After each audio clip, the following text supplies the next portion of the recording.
Morning student, आज मैं आपको क्लास 7 सब्जेक्ट साइंस का चैप्टर नंबर 3 स्टार्ट कर रहा हूँ। सबसे पहले आप अपने साइंस की बुक निकालेंगे विज्ञान की और चैप्टर 3 अच्छी तरह समझेंगे, सुनेंगे ध्यान से सभी। देखते हैं पाचन व पोषण के बारे में हमारा अध्याय है, इससे रिलेटेड है। पाचन एवं पोषण के से रिलेटेड। पाचन क्या होता है? पाचन जो खाना हम खाते हैं और उसका पाचन होने के बाद फिर उसको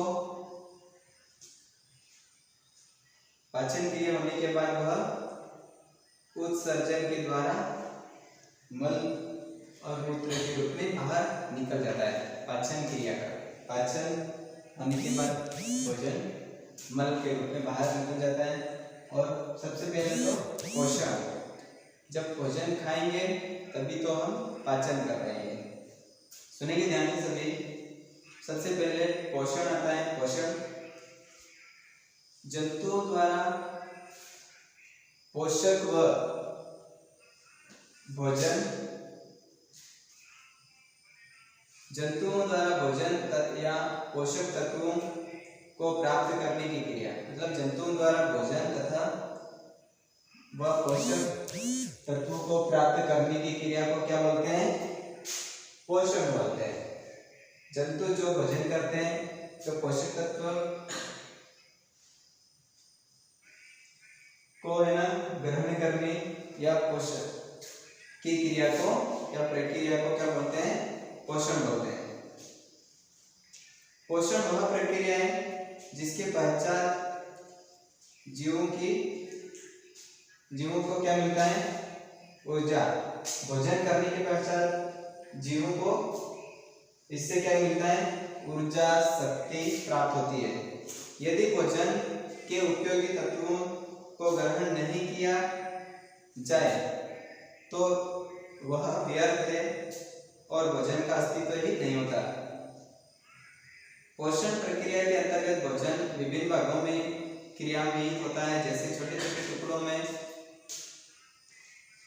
रस निर्माण में कहीं अवशोषित होना। जंतुओं में पोषण आता है। अब जंतु किस प्रकार से पोषण करते हैं और उसका मेन उद्देश्य क्या है?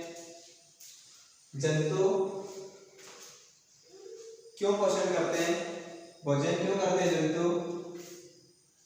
हम जीवित रहने के लिए भोजन करते हैं और जो भोजन हम करते हैं उससे क्या प्राप्त होता है? ऊर्जा प्राप्त होती है। ऊर्जा प्राप्त होती है जिस ऊर्जा का उपयोग हम अनेक प्रकार की क्रियाएं करने में करते हैं। और पोषण के द्वारा ही हमारे शरीर की वृद्धि होती है। हमारे शरीर की वृद्धि होती है, हमारे शरीर का विकास होता है, विभिन्न अंगों का विकास होता है। और इसके बाद यह शरीर के टूटे फूटे भागों की क्या करता है? मरम्मत। शरीर के जो भी टूटे फूटे भाग है उनको जोड़ने का भी कार्य करता है। कौन कार्य करता है? भोजन से हमें जो ऊर्जा मिलती है और ऊर्जा ये शरीर का विकास भी करती है और शरीर के जो भी कटे फटे भाग रहते हैं उसकी मरम्मत भी करते हैं। अब पोषण की अवस्थाएं, पोषण की आवश्यकताएं अंतर्ग्रहण, पाचन, अवशोषण, आत्मा संग्रहण और उत्सर्जन। सबसे पहले क्या करेंगे? भोजन को हम ग्रहण करेंगे। भोजन ग्रहण करेंगे तो मुंह में भोजन जाएगा। मुंह में भोजन जाने के बाद दांतों के द्वारा उसको छोटे छोटे टुकड़ों में चबाया जाता है। फिर उसमें लार मिलाई जाती है अच्छा भोजन को मुलायम बनाने के लिए। फिर उसको निगल लिया जाता है। फिर बाद में भोजन कहाँ जाता है? आमाशय में जाता है। आमाशय से भोजन को और अच्छी तरह छोटे छोटे टुकड़ों में विभाजित किया जाता है। उसके बाद भोजन अवशोषण यानी उसका पाचन आमाशय में पाचन होने के बाद फिर अवशोषण के रूप में धीरे धीरे बाहर निकलना स्टार्ट होता है। फिर उत्सर्जन के रूप में उत्सर्जन में भोजन मल मूत्र के रूप में बाहर निकल जाता है। इसके पश्चात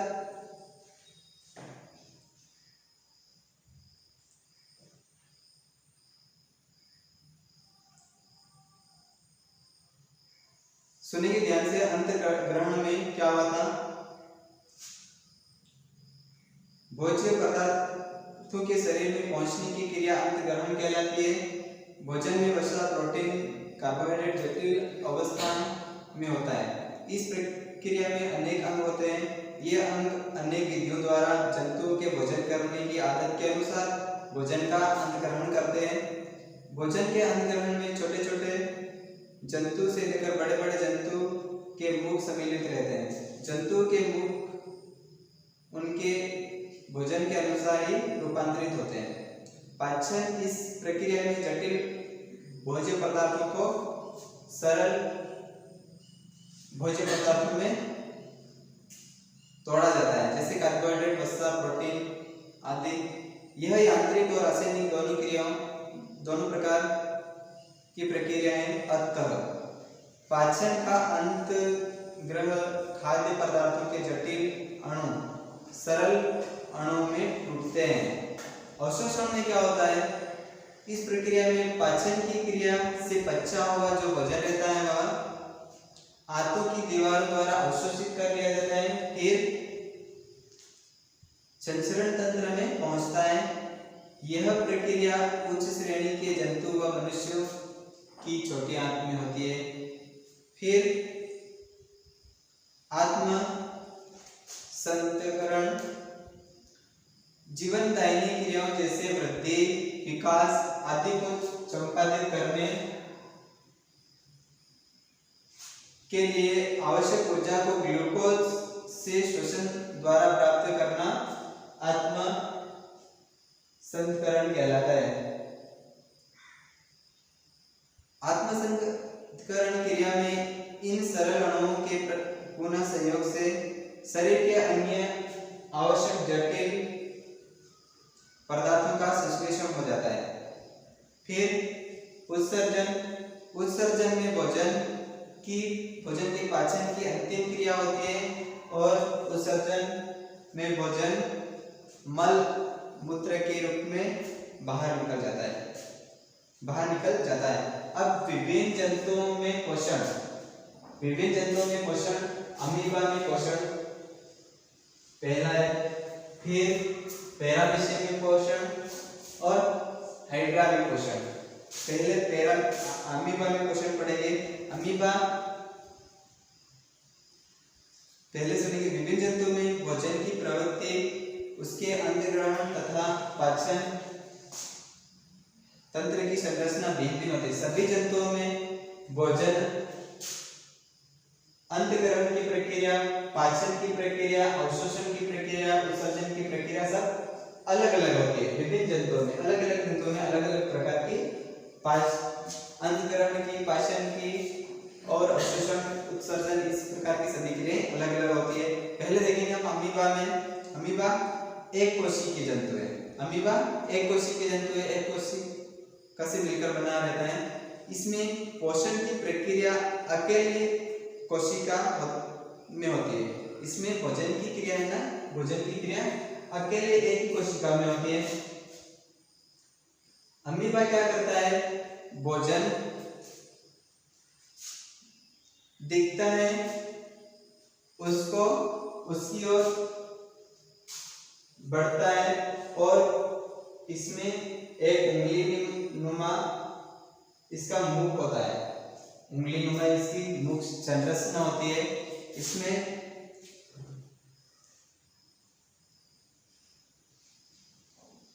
इस संरचना के द्वारा ये भोजन को क्या करता है, अपनी ओर खींचता है और बाद में भोजन, सबसे पहले यह प्रक्रिया होती है फिर भोजन पास में आता है तो ये इसके उंगली नुमा संरचना इस प्रकार से रहती है, इसका मुख का। तो फिर भोजन इसके पास में आता है तो क्या करता है, दोनों ओर से भोजन को घेर लेता है यह। और तीसरी अवस्था में क्या करता है, यह भोजन को निगल लेता है। फिर दूसरा भोजन देखने के बाद ये फिर अपना मुख खोलता है। तो अमीबा में भोजन अस्थायी उंगली जैसी संरचना रहती है। यह संरचना मतलब बार बार यह बदलता रहता है। भोजन तत्वों का अधिग्रहण एक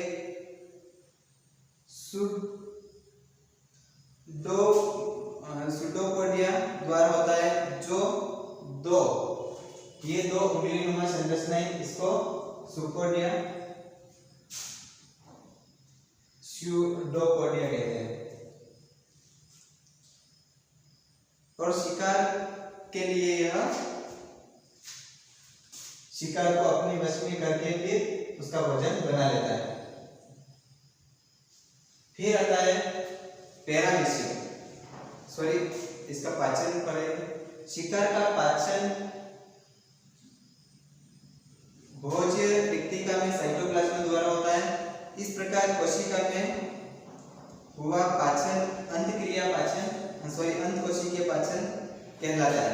पचा भोजन भोज्य रिक्तिका से साइटोप्लाज्म में आता है और बिना पचा भोजन शरीर के बाहर निकाल दिया जाता है। अब पैरामीशियम यह एक कैसी संरचना आपको दिखाई दे रही है, अपने पैर के तलवे की संरचना दिखाई दे रही है ना। पैर के तलवे देखा होगा, पैर के सबसे नीचे का भाग, पैर की संरचना दिखाई दे रही है। और इसके चारों ओर ये क्या है, सीढ़ियां। ये क्या करते हैं, भोजन को इसके मुख द्वार की ओर लाते हैं।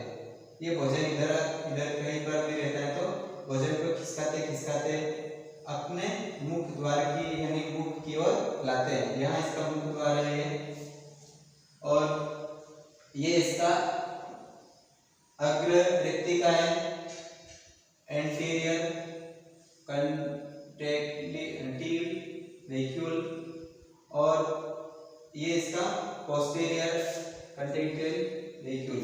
ये 25 का भाग है इसका, 25 रिक्तिका, और ये अग्र रिक्तिका है। और ये इसका केंद्रक है, ये बड़ा केंद्रक है, इसको मैक्रो न्यूक्लियस कहते हैं। और ये छोटा इसको माइक्रो न्यूक्लियस। ये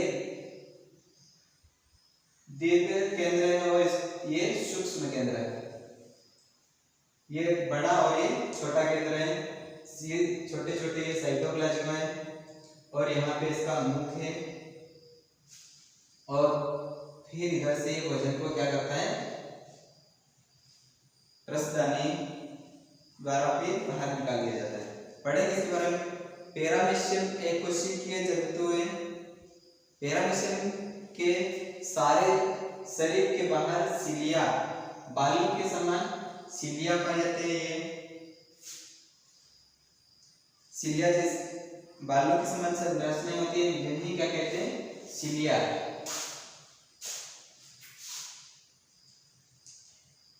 ये बालों के समान इसकी संरचना ही है, इन्हीं सिलिया कहते हैं। इनका प्रयोग है ना भोजन के अंत ग्रहण यानी भोजन को मुख द्वार की ओर लाता है, अंत ग्रहण के लिए किया जाता है। इन सिलिया का प्रयोग, सिलिया की नियमित गति भोजन को मुख के समान संरचना में धकेलता है। ये सिलिया है ना भोजन को मुख की ओर धकेलता है। शेष पोषण की क्रिया अमीबा के समान ही होती है। शेष पोषण की क्रिया अमीबा के समान ही होती है। अमीबा क्या करता है, अपना उंगली नुमा मुंह जो रहता है इसका बंद कर लेता है और इसकी भी क्रिया अमीबा के समान होती है। आगे अब हाइड्रा में पोषण कैसे होता है। हाइड्रा एक बहुकोशिकीय छोटा बहुकोशिकीय जंतु है और ये इसके स्पर्शक है। इनके द्वारा की सहायता से ये ना स्पर्शक की सहायता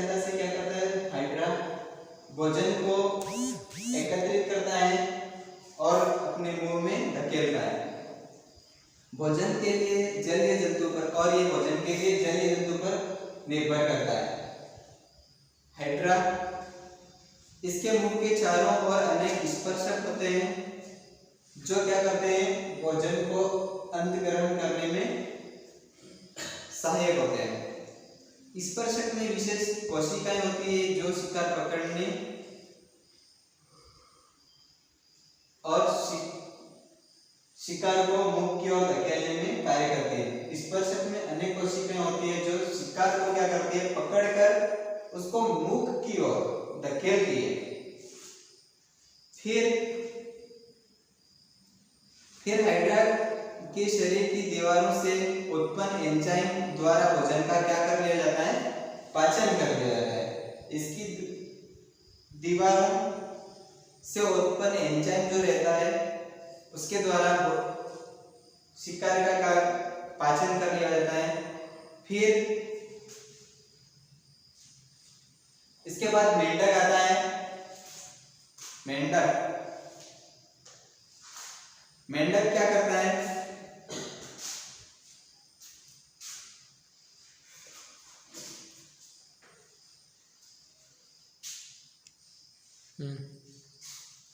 हाइड्रा के बाद हम मेंढक में पोषण पढ़ेंगे।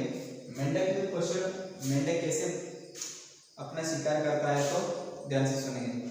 मेंढक अपना शिकार पकड़ने के लिए अपनी चिपचिपी जीभ होती है। मेंढक को देखना, उनकी लंबी वो जीभ निकालेंगे, चिपचिपी जीभ, तो वह जीभ में ऐसा एंजाइम, ऐसा मतलब जंतु को शिकार करने के लिए उसमें एक पीठे के समान उसकी जीभ रहती है। वो जड़ से उसकी जीभ लंबी करेगा तो वो शिकार जो रहता है, चींटियां रहती है, कीट रहते हैं, इनको आसानी से पकड़ लेता है। मेंढक चींटियां खाने वाली छिपकलियां भी है ना, छिपकली भी देखना आप रात के समय लाइट के पास छिपकली कभी आती है आपके घर में, तो वह भी जड़ से अपनी चपटी जीभ लंबी करेगी तो आसानी से शिकार को पकड़ लेगी। इन जंतुओं की जीभ पीठे के समान होती है। शिकार को पकड़ने के लिए वे चिपचिपी जीभ को शिकार को तीव्रता से यानी जल्दी से अपने मुंह में फेंक लेते हैं। इसे शिकारी जो शिकारी रहता है उनकी जीभ पर चिपक जाता है और उनके मुंह में चला जाता है। कीटों में भोजन पकड़ने के लिए, कुतरने के लिए, चबाने के लिए, छूने के लिए इस प्रकार से विशेष अंग होते हैं। मुखान उनके मुंह होते हैं। और यहाँ पे बताया गया है निम्नलिखित अपना भोजन किस प्रकार लेते हैं पता कीजिए और लिखना है। मनुष्य में पोषण, अब बताएं मनुष्य में पोषण। मनुष्य क्या करते हैं, पोषण की क्रिया में हमारा शरीर असंख्य कोशिकाओं से मिलकर बना है। जीवित रहने के लिए हम सब क्या करते हैं, भोजन करते हैं। जीवित रहने के लिए हम भोजन करते हैं और भोजन से हमें क्या प्राप्त होता है, ऊर्जा प्राप्त होती है।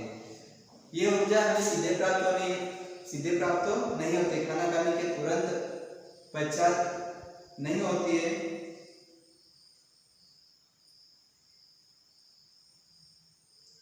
भोजन पाचन क्रिया से गुजरने के बाद हमें ऊर्जा प्राप्त होती है। पाचन की क्रिया में मनुष्य में भोजन पाचन मुंह से प्रारंभ होता है। पाचन की क्रिया, इसमें यह सब क्रियाएं आएगी पाचन की।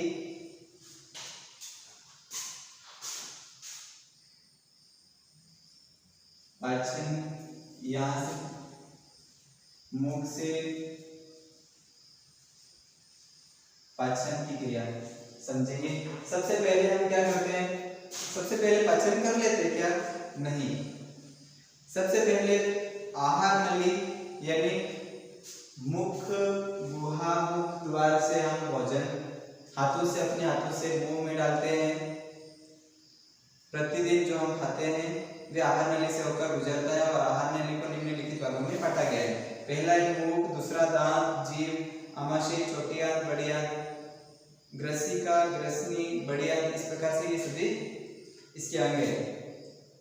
तो सबसे पहले मुंह, पाचन की क्रिया मुंह से प्रारंभ होती है। पाचन की क्रिया कहाँ से प्रारंभ होती है? मुंह से प्रारंभ होती है। मुंह में सबसे पहले भोजन का निवाला हम रखेंगे तो सबसे पहले दांत उसको छोटे छोटे टुकड़ों में चबाएगा, फिर लार जीभ जो रहती है वह भोजन में लार मिलाती है जिससे भोजन अच्छा मुलायम हो जाता है, और उसके बाद भोजन निगल लिया जाता है, निवाला निगल लिया जाता है। फिर ग्रसनली, इनमें दांत है ना, दांत हमारे काटते हैं, जो भोजन को काटते हैं वह 4 प्रकार के होते हैं। 4 प्रकार के होते हैं, एक तो काटने के लिए, फाड़ने के लिए, पीसने के लिए, इस प्रकार से दांत होते हैं हमारे। पहला है कंदक दांत और रंध्रक दांत, अग्र संवर्ग दांत और संवर्ग दांत।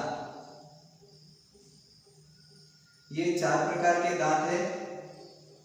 ऊपर सामने के 4, ऊपर के 4 और पीछे के 4, ये दांत 8 दांत, ये हमारे सामने के दांत और ये क्रंदक कहलाते हैं।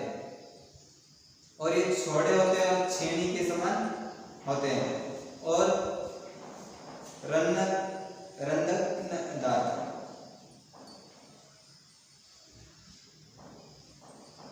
रंध्रक दांत ये वयस्क में प्रत्येक जबड़ों में 2 पाए जाते हैं और ये भोजन को फाड़ने के लिए होते हैं। और अग्र सवर्ण दांत,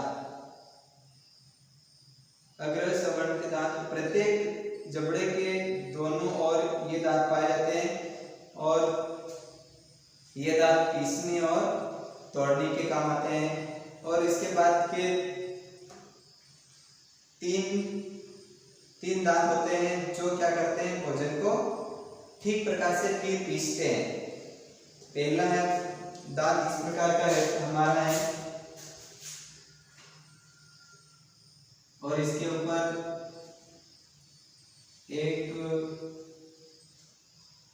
इसको फीड यहाँ पे किया हुआ रहता है मसूड़े के द्वारा।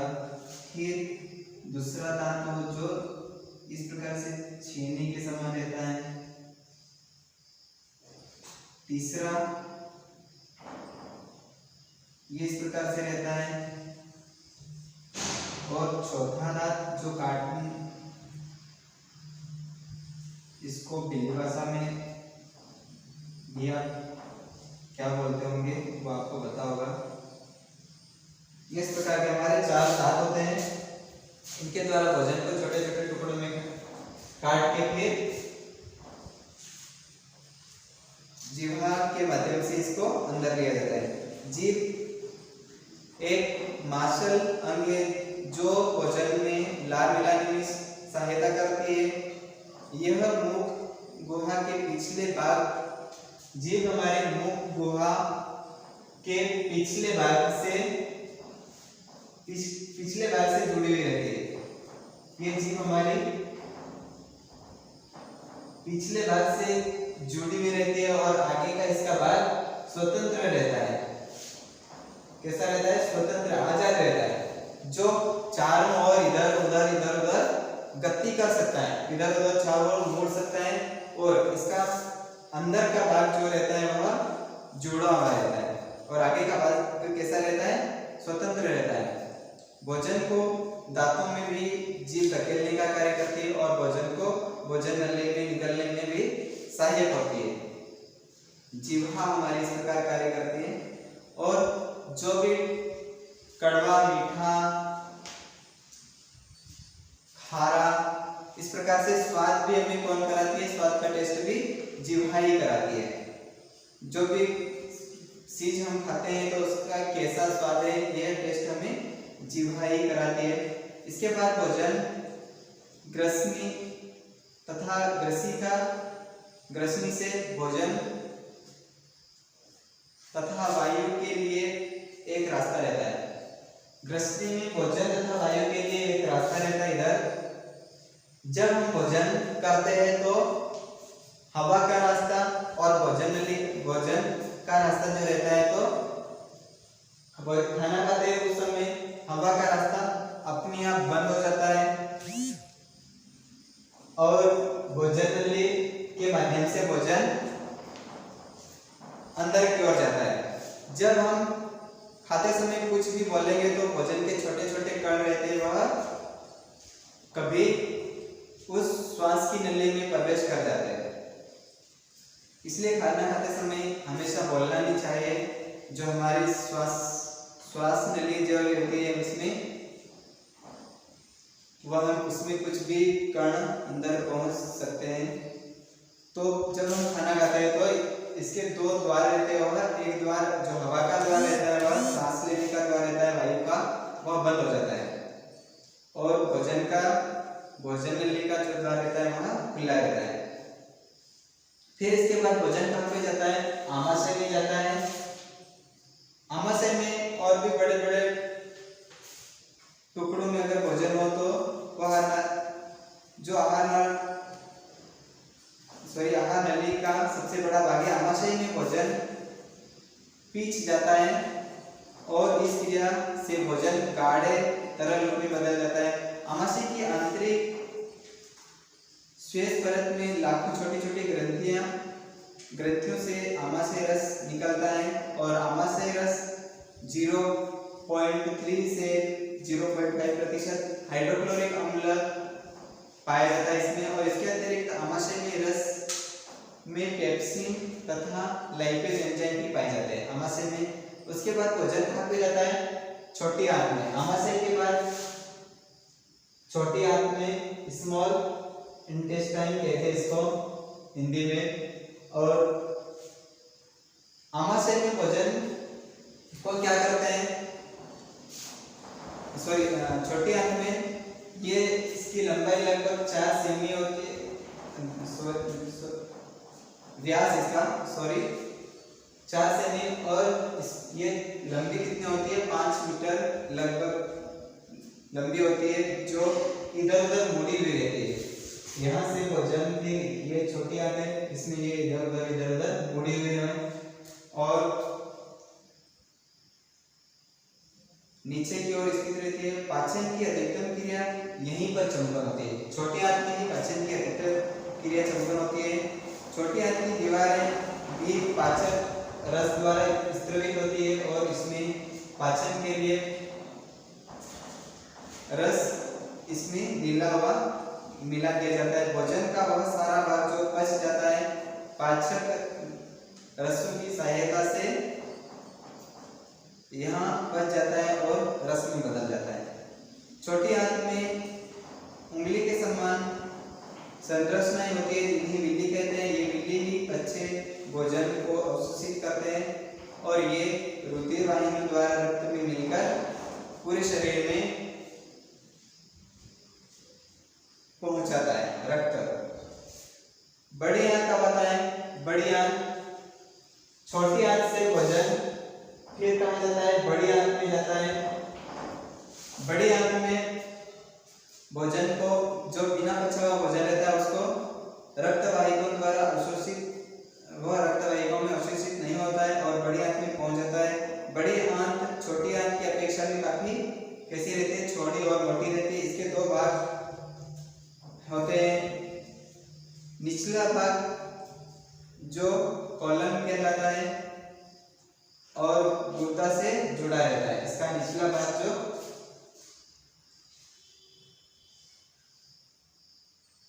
फिर बड़ी आंत अपचित भोजन से जल एवं खनिज लवण क्या करती है? सोख लेती है और बचे हुए अन्य पदार्थों को गुद्दा के द्वारा मल के रूप में एनस में बाहर निकाल दिया जाता है। भोजन का पाचन इस प्रकार मनुष्य में होता है। फिर यहाँ पे कुछ टेबल दी गई है। इसमें मूक, आमाशय, अग्नाशय, चोटियां, इस प्रकार से पॉइंट बनाए गए हैं, ये आपको अच्छी तरह पढ़ना है। उसके बाद मनुष्यों में पाचन तंत्र में अनियमितता क्या होता है, जब जल्दी जल्दी अपन खाना खाते हैं और सही ढंग से खाना नहीं खा पाते हैं और उसको निगलने लग जाते हैं, तो कुछ इस प्रकार से आपको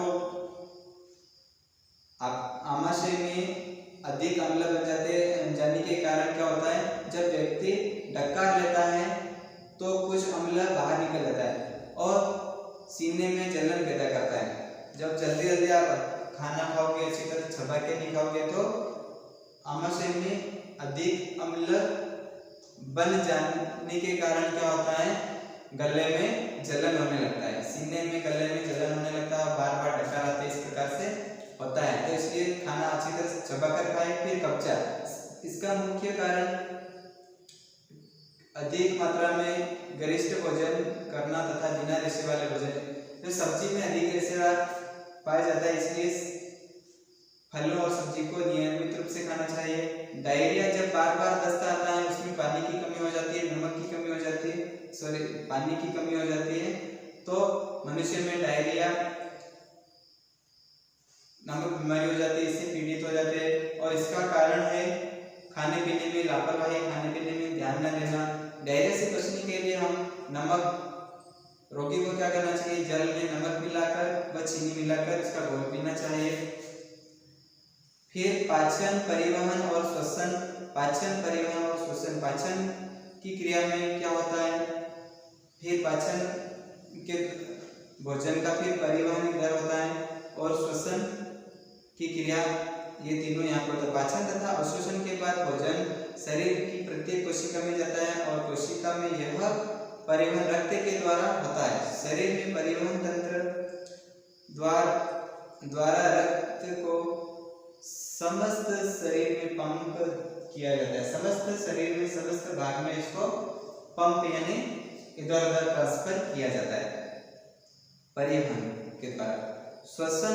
श्वसन तथा पाचन के समय वर्ज्य पदार्थ बने तथा रक्त द्वारा वक्र में परिवाही कर दिए जाते हैं। इस प्रकार श्वसन तथा पोषण जीवन की दो प्रक्रियाएं हैं जो सजीवों में हमेशा पाई जाती है। जुगाली करने वाले जंतुओं में पाचन। जुगाली करने वाले जंतुओं में पाचन। जुगाली करने वाले जंतु गाय, भैंस, बकरी, ये क्या करते हैं, ये जब चारा खाते हैं तो उसको, उस चारे को अच्छी तरह छपाते नहीं। जब ये प्रथम क्रिया करते हैं, मुख में डालते हैं चारा, तो अच्छी तरह से छपाते हैं। बाद में क्या करते हैं, यह भोजन को प्रथम आमाशय में पहुंचता है ऐसा भोजन, फिर इसके बाद प्रथम आमाशय से भोजन द्वितीय आमाशय में पहुंचता है, फिर इसके बाद ये जो भोजन करते हैं उसको वापस शरीर से धीरे धीरे धीरे धीरे करते करते निकालते हैं और उसको अच्छी तरह चबाते। बैठे बैठे आप देखना जंतु गाय, भैंस, बकरी ये सब इस प्रकार करते हैं, तो भोजन को वापस निकालते हैं और उसको अच्छी तरह चबाते हैं, यानी जुगाली करते हैं। अच्छी तरह छपाने के पश्चात द्वितीय आमाशय से भोजन तृतीय आमाशय में जाता है, तृतीय आमाशय से फिर चतुर्थ आमाशय में पहुंचता है, जहां से आमाशय रस पाचन को पूर्ण करते हैं और यहाँ पर विभिन्न पाचक रस भोजन में मिल जाते हैं तथा एंजाइम भोजन पर क्रिया करते हैं तथा मनुष्य के आमाशय की तरह पाचन की क्रिया इसमें भी पूर्ण हो जाती है। और इसके पश्चात अच्छा हुआ भोजन छोटी आंत में भेज दिया जाता है, जहाँ पर ये पोषक तत्व उत्सर्जित कर भोजन को शरीर के बाहर निकाल देते हैं। और ये कौन से जंतु है, भेड़, बकरी, हिरण, ये जुगाली करने वाले जंतु में आते हैं। ये इस प्रकार से भोजन करते हैं। इसका डायग्राम मैंने नहीं बनाया यहाँ पे। भोजन से अच्छी तरह बचने के लिए कुछ शर्तें। भोजन का पाचन पाचक ग्रंथियों के स्रोत पर निर्भर करता है तथा यह स्रोत स्वादिष्ट तथा सुव्यवस्थित अच्छी तरह के पचे हुए भोजन को अच्छे स्थान पर बैठकर खाना अधिक अच्छा रहता है। इधर उधर खाने से आपका भोजन आपको जो अच्छा लाभ मिलता है वह नहीं मिलता है, इसलिए हमेशा भोजन को बैठ कर ही खाएं। हमारा टेस्ट समाप्त होता है और आपको इसके क्वेश्चन आंसर आप तक आपको पहुंचा दिए जाएंगे। Thank you.